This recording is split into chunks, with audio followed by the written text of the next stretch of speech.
Street photography is a controversial art form at the best of times, but there's one man who stands out as the photographer that the internet hates more than any other. It's old mate Bruce Gilden. But why does his work cause so much hate and arguing online? Is there some merit to his approach? Why do people hate on him so much? And is it justified? Is the way he takes photos even ethical in the first place? And most importantly of all, are the photos any good? To answer all of these questions and more, I think we need to understand a little bit more about the man himself. Bruce Gilden was born in Brooklyn in 1946, which gives us our first couple of clues. He's been a photographer for longer than I've been alive. He's photographed all over the world, but his main focus is in New York, generally in Manhattan. He shoots black and white film with a 28mm lens. Does that sound familiar? And off-camera flash, which is where the controversy starts. Look, obviously using a flash for shooting candids of strangers on the street is gonna make some people uncomfortable. Nobody likes getting flashed on the street. But the issues that people have with Bruce Gilden's work go a lot deeper than that. In his own words, his style involves flash in one hand and jumping at people. Bruce works really close. He uses zone focusing on the 28mm, relies on pre-visualization to frame up quick and dirty. The closeness of his work is another big reason that people sometimes have a bone to pick. You know what? I completely get it. Being 2 feet away from a stranger who's just blasted you with enough light for F11 on a cloudy day and then slunk off into the crowd again is enough to make anybody uncomfortable. Don't get me wrong, there is a time and a place for photography like this. I've done it, but it's definitely not the sort of thing I would want to do all the time. It's definitely a pick your moment kind of thing. The thing is, it's very easy to dismiss people who are criticizing Gilden by saying that they're just sad that they haven't got the stones to go and shoot the way he does.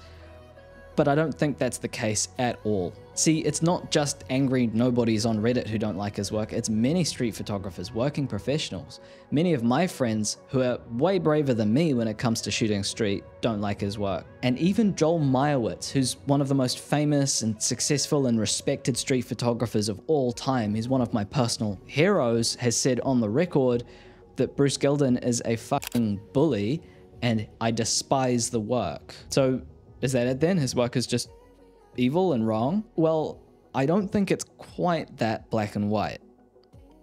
Get it? Listen, here's the thing about art. It's subjective. And no, that doesn't give you a license to run around town being a dick just because you feel like it.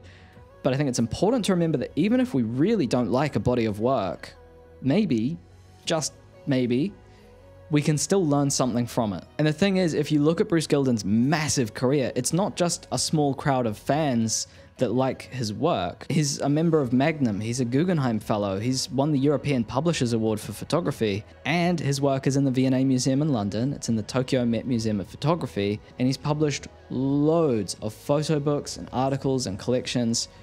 So there must be something that appeals to a lot of people about the work that Bruce has created. Remember how I said he was born in Brooklyn in the 40s? If you look at a lot of Gilden's work, his famous work, his most well-known work, it was created well before the internet existed, or at least as we know it today. Now, in 2024, everyone has like at least 2 cameras in their pockets at all times, and the cities that we live in are constantly watching us wherever we go.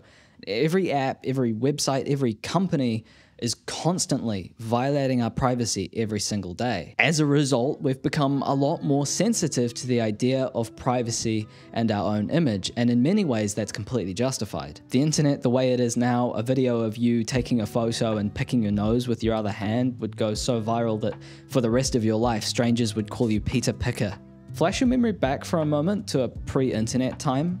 If you're too young to remember that, first of all, wow, but just trust me. The photos that Gilden was taking in the 80s were confrontational, yeah, but 99% of them never saw the light of day. His process was to go out, take photos, develop them, print a few contact sheets, and maybe, if he got lucky, he got something good that day, and then he'd make a print and stash it in a shoebox for a gallery show or a book or whatever. See, back then, photos were just printed out photos that sat in people's houses. So the time period is a factor. When Gilden was shooting his most popular and well-known work, people didn't care about being photographed as much. But even more of a factor is the place. This is New York. It's not Boise or Bristol. It's dense, it's busy, it's chaotic, and back then, it was a fair bit more grungy and hardcore than it is now. You see, the thing about New York and other densely packed, fast-paced cities like London or Manila, most people just don't notice what's going on around them. They're just so used to weird, chaotic shit happening that they pay it no attention. And it's hard to understand if you haven't lived there, and I think it's why it takes an adjustment period to realize that you like a place like London or New York. Because your brain literally installs like ad block, but for weirdos. So if we combine that with the fact that people were way more chilled out about having their photo taken before Web 2.0 ruined our sense of privacy, I think that there's definitely a modern twist to the Gilden hate. Many of the subjects of these photos probably couldn't give a damn.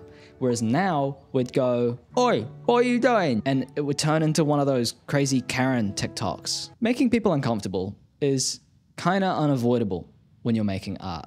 I don't mean that jumping out at people with a camera is fine and dandy. What I mean is everybody is so different. And if you're creating art from the heart as genuinely and vulnerably as you can, you're probably gonna piss some people off. Some people find rap music offensive. Some people find classical paintings with nudity in them offensive. Some people find cilantro offensive, right? That's just an inseparable part of being an artist. Speaking of, we've talked about Gilden's approach, and while it's definitely not for everyone, the actual photos that he took are also a bit divisive in their own way. See, when you get up in people's faces with a wide-angle lens and a flash, the photos aren't exactly flattering. Of course they aren't, right? If we wanted flattering, we'd be in a studio with soft light and a longer lens. But that's not really what all of this is about. I think most street photographers aren't trying to make people look good.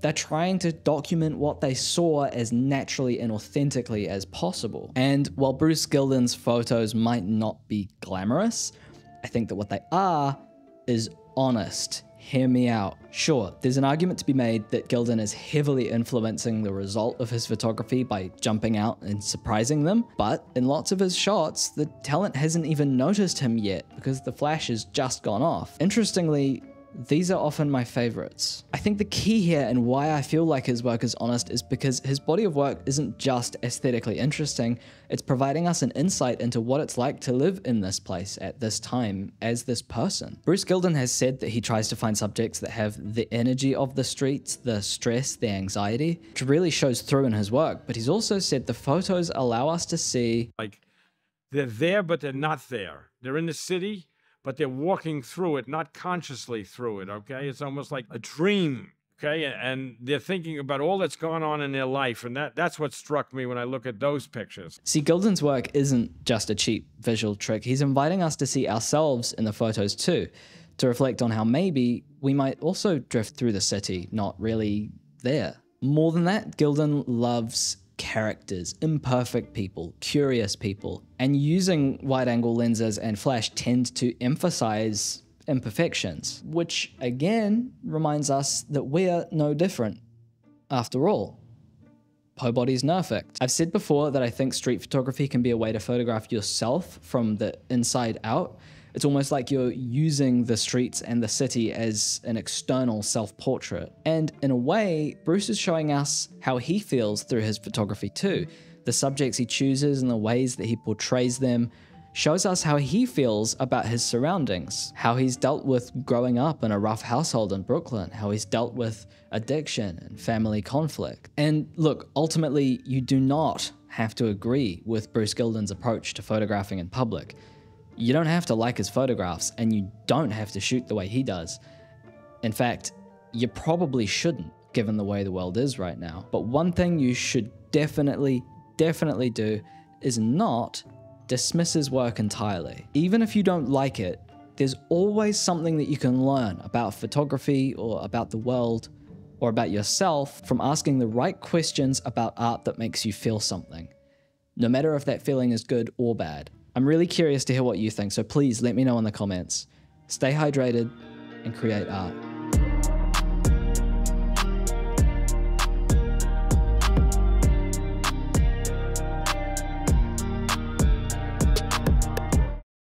When I'm not making videos, I just sit here all day waiting for the next video to come into my... This is all I do. I'm not a real person. I'm just like... I purely exist to make rants about street photography.